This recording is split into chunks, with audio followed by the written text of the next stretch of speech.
Bonjour Frédéric Aubrin et merci beaucoup en tant que présidente de la Société française d'études de traitement de la douleur que tu as présidée il y a un petit moment maintenant, mais voilà, que tu as présidé pendant 4 ans. Merci d'être présente et je vais te demander de te présenter pour cette journée du colloque. Bien, merci Véronique de me permettre justement de répondre à quelques questions dans le cadre de votre colloque. Alors, Frédéric Aubrin, évidemment, je suis un ex-président, mais avant tout, je suis professeur d'anesthésie-réanimation aux Hospices civils de Lyon et chef d'un service d'anesthésie à Lyon, mais également d'un autre service qui est situé en Presqu'île de Gien, à Hyères. Voilà. Et donc, dans mon service, j'ai la chance de pouvoir coordonner une équipe douleur sous la direction justement d'un médecin, donc le docteur Patricia Branche, avec une consultation douleur très active et pluriprofessionnelle et pluridisciplinaire. On va en parler dans un instant, je pense. Alors, selon toi, quelle est la fonction des psychologues en clinique de la douleur? Alors, il y a chaque professionnel a un rôle à jouer, si je puis dire, dans l'approche du patient, dans sa prise en charge dans la durée. Et les psychologues de la douleur ont un rôle charnière, si je puis dire.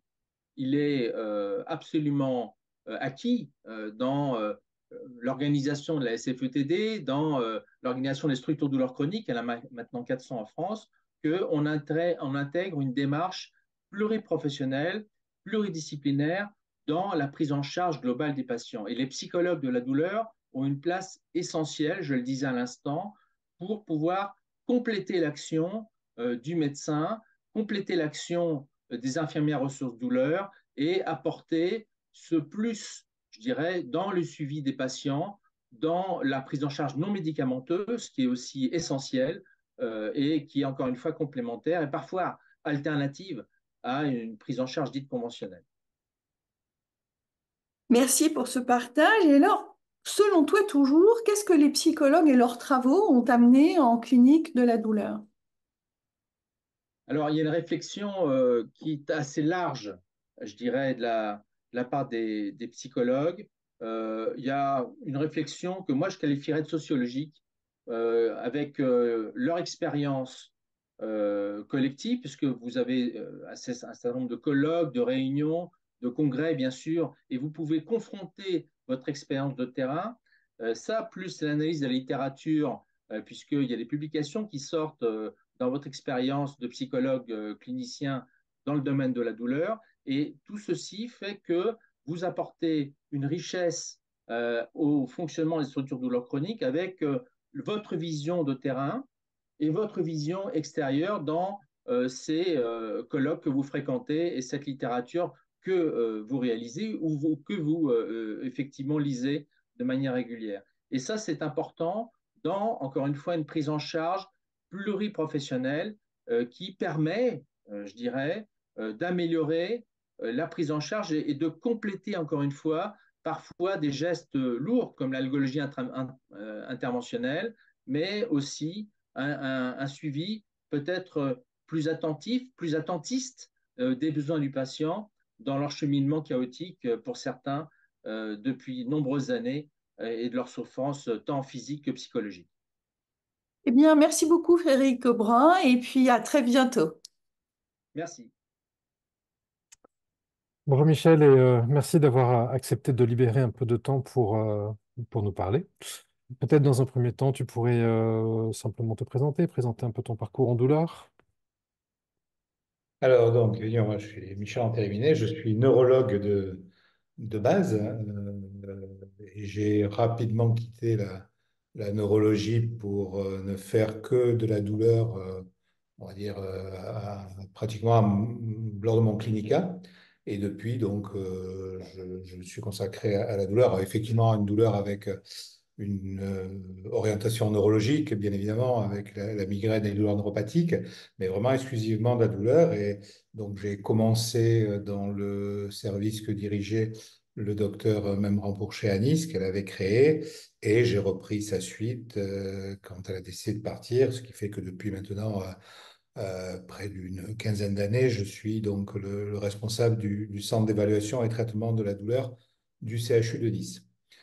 Par ailleurs, c'est un peu pour ça qu'on m'a sollicité. J'ai participé à la vie de notre société puisque j'étais dans un premier temps secrétaire général et j'ai eu l'honneur de présider cette société il y a maintenant déjà près d'une dizaine d'années, puisque avant l'interview, on a essayé de se remémorer, on n'a pas réussi à se rappeler la date précise. Mais on était d'accord pour dire que tu as que tu as donné beaucoup de ton temps à la SFETD, quand on a fait le total des années en tout cas. Durant ces années précisément, à la fois cliniquement bien sûr, et notamment dans ces activités, tu as côtoyé pas mal de psychologues. Peut-être qu'on peut commencer par la dimension clinique dans ton service, dans ta pratique, dans ton parcours. Quelle est pour toi l'importance de la place, de la fonction des psychologues? Ah ben, je dirais qu'elle est essentielle, hein. Elle est essentielle, ne serait-ce que par rapport à ce qu'est la douleur, hein, puisque sans aller jusqu'à la clinique, mais sur le plan physiologique, si on se réfère aux grands auteurs, on peut considérer que la douleur est une émotion homéostasique sur le plan physiologique, hein. Je parle de la douleur, pas forcément la douleur maladie, et donc on voit cette notion émotionnelle qui est là déjà au premier plan. Alors si on va sur des dimensions plus cliniques, on va dire de prise en charge de tous les jours, je pense que la place de la psychologie et des psychologues est essentielle car il y a deux éléments primordiaux dans la prise en charge de la douleur. C'est, je dirais, l'évaluation de cette composante émotionnelle qui est souvent au premier plan, hein, si ce n'est après quelques années d'évolution, parfois toujours au premier plan. Et il y a la problématique aussi de l'adaptation du patient, hein, ce fameux coping anglo-saxon, où bien évidemment le somaticien, quelle que soit l'empathie qu'il peut avoir pour le patient, est parfois un petit peu en limite de ressources s'il ne peut pas s'appuyer sur un psychologue ou une psychologue avec lequel ou laquelle il a l'habitude de travailler. Je dirais qu'il y a une autre dimension aussi, moi, qui m'intéresse de plus en plus avec les années. Et je trouve là qu'on devrait avoir des efforts à faire. C'est un petit peu sur la dimension cognitive de la douleur et tout cet impact cognitif qu'on a sur un processus douloureux qui se pérennise. Et là, je trouve qu'on a un grand champ de recherche clinique déjà, parce que je trouve qu'il n'y a pas énormément de travaux d'envergure sur cet aspect, notamment chez nous en France. Et sur le plan clinique, je trouve qu'on néglige parfois un petit peu cet aspect. Alors après, moi, dans ma pratique, j'ai la chance dans mon service d'avoir deux psychologues avec nous, hein. Alors pas à temps plein, j'ai une psychologue temps plein et une psychologue à 50% que j'aimerais bien faire passer à temps plein pour avoir deux temps pleins, parce que vraiment, on les utilise vraiment au quotidien. Elles ont une grosse activité à la fois d'évaluation, mais également de prise en charge un petit peu au long cours de patients, avec parfois même des patients après une première phase qu'elles prennent en charge pratiquement en solo, hein, car elles apportent plus aux patients que nous, somaticiens, avec nos approches souvent purement pharmacologiques. Et on a aussi, nous, alors, sur des patients les plus difficiles, hein, puisqu'on a une grosse collaboration avec nos collègues neurochirurgiens dans le cadre des techniques de neuromodulation et des techniques de neuromodulation implantées. Et donc, on a mis en place une consultation de concertation professionnelle où les patients les plus difficiles, entre guillemets, ben, sont vus par ben, les différents somaticiens que sont le neurochirurgien, moi-même et mes collègues neurologues, le rééducateur fonctionnel et les psychologues qui évaluent aussi les patients. Alors, je dirais sur l'évaluation de la douleur, mais aussi sur quelque chose qui m'intéresse beaucoup dans la prise en charge thérapeutique, dans ces techniques de neuromodulation, c'est sur l'acceptabilité des patients à ces techniques relativement invasives de neuromodulation et avec toute la problématique de l'invasivité sur le schéma corporel, d'avoir du matériel et cette cet humain transformé qui est tant valorisé actuellement hein, dans les médias et dans les objets connectés, mais qui me semblait essentiel à évaluer. Donc, alors, pour nous, les psychologues, c'est vraiment essentiel, essentiel, et je crois que pour tout le monde, malheureusement, il y a beaucoup de structures qui souffrent de manque de ressources humaines et de fait qui n'ont pas assez cette valence dans leur pratique.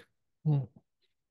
Merci pour cette réponse clinique très claire. Et alors, donc, comme tu le disais, on a essayé de se souvenir le bon vieux temps et à l'époque où on était au CA tous les deux. Et donc, ta présidence, effectivement, était il y a quelques années. Néanmoins, elle a été marquante. Tu as maintenu beaucoup d'espace, en fait, pour les psychologues dans les différents temps qui étaient organisés, à la fois les JTD, à la fois les congrès.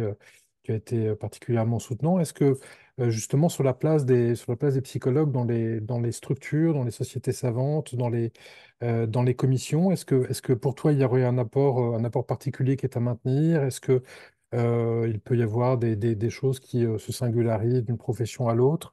La question est difficile, hein, je te prends un froid en Oui, plus, mais oui, je crois. Voilà. Déjà, moi, mon souvenir quand j'étais à les instances de la SFETD, et maintenant quand je regarde la SFETD, le point important, c'est que j'ai toujours trouvé que la commission des psychologues était une des commissions les plus actives, hein. Dieu sait ce qu'on a créé, des commissions, des sous-commissions, des machins. Et franchement, les deux commissions que j'ai trouvées sous mon mandat les plus actives, c'était la commission des psychologues et la commission des infirmiers, hein. mm, Et d'où mon souhait, bon, tu l'as dit, mais les gens qui ont travaillé avec moi, mon souhait a toujours été de favoriser cette pluriprofessionnalité que je préfère à la pluridisciplinarité, hein. J'y crois pas trop à la pluridisciplinarité, je crois vraiment à la pluriprofessionnalité, que chaque profession apporte son domaine de compétences. Donc là, c'était évident. Je dirais, et pareil dans le cadre du programme du congrès, d'arriver à qu'il y ait un espace de communication pour ces différentes professions.